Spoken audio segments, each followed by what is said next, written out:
After years of studying relationship psychology, here are the three biggest lies Valentine's Day quietly teaches us about love. The first one makes couples anxious. The second one lowers relationship satisfaction. And the third one, it actually makes single people feel physical pain. And none of this has anything to do with romance. Let's talk about it. Every year, on February 13th, something strange happens. Millions of people feel a sudden spike of panic. Reservations are booked out. Flower prices triple. Gift ideas are Googled at 11:47 p.m. And it's not just a casual, oh, I should do something nice. It's existential, as if forgetting dinner plans could burn down the entire relationship. But here's what's fascinating. The couples with the healthiest, longest-lasting relationships, they usually don't lose sleep over Valentine's Day, and that should make us uncomfortable. Part 1. The first lie. Big gestures build strong love. There's a concept in psychology called relationship maintenance. Researchers like John Gottman and Robert Levenson spent decades studying couples. Their findings were surprisingly simple. Strong couples weren't defined by grand romantic gestures. They were defined by tiny, consistent responses. Gottman called them bids for connection. Small moments like making coffee the way your partner likes it, looking up when they speak, asking what's wrong when they seem quiet, and laughing at their bad joke. The couples who thrived responded to these bids daily. The couples who struggled, they ignored them and compensated with big events. That's where Valentine's Day becomes a trap.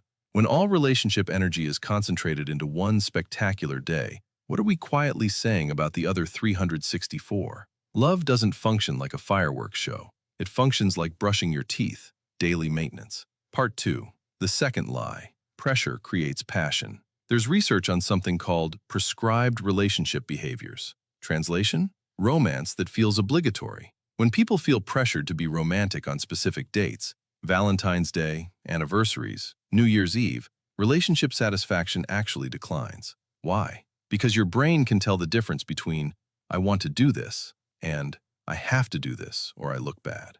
Obligation drains authenticity. It's subtle, but powerful. You can feel when a gesture is driven by love versus social expectation. And when romance becomes performance, meaning evaporates. Part 3. The insecurity effect. Symbolic self-completion. Now here's where it gets deeper. There's a theory called symbolic self-completion theory. It suggests that when we feel insecure about something, we compensate with symbols. If we feel unsure about our relationship, we may overcompensate with a huge public gesture. The bigger the display, the less we have to question the daily reality. It's like posting a 5-paragraph Instagram caption about your partner, while barely engaging with them the rest of the year. The performance of love replaces the practice of love, and social media amplifies this. Part 4. Social comparison is fueling the pressure. Back in 1954, psychologist Leon Festinger introduced social comparison theory. We measure ourselves against others. Now combine that with social media.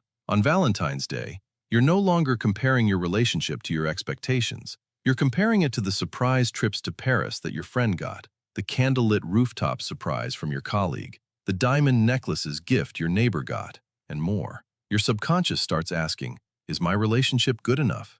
Am I doing enough? Are we behind? Even though nobody is posting their boring Tuesday nights. And here's the irony. That boring Tuesday night is where real intimacy lives. Part 5. The self-expansion secret most couples miss. Psychologist Eli Finkel studied something called self-expansion theory. Couples who grow together stay satisfied. But here's the key. Growth doesn't require extravagance. It requires novelty. Trying a new recipe, walking a new route, learning something together, taking a spontaneous drive. It's not the cost, it's the shared experience. When Valentine's Day becomes a massive production, you focus on spectacle instead of expansion. You buy the most expensive cake instead of remembering their favorite flavor. Part 6. The psychological pain of being single. Now let's talk about something we rarely acknowledge. Single people on Valentine's Day. Neuroscience shows that social rejection activates the same brain regions as physical pain. Being excluded doesn't just feel uncomfortable, it literally hurts. But here's what's important. That pain isn't caused by being single. It's caused by cultural expectation. Remove the expectation, and February 14th becomes just another Saturday. The suffering isn't inherent, it's socially manufactured. Part 7. the gratitude factor that actually predicts happiness. Psychologist Sara Algoe found something powerful. Couples who regularly express spontaneous gratitude, not scheduled, not pressured, not performative, experience stronger bonds. The key word? Genuine. Not roses because the calendar says so, but appreciation because you noticed something small. And that's harder, because it requires attention, presence, consistency, and nobody applauds you for it. So maybe the healthiest thing you can do this Valentine's Day is reduce the pressure. Have dinner if you want. Buy chocolate if it feels good. Or don't.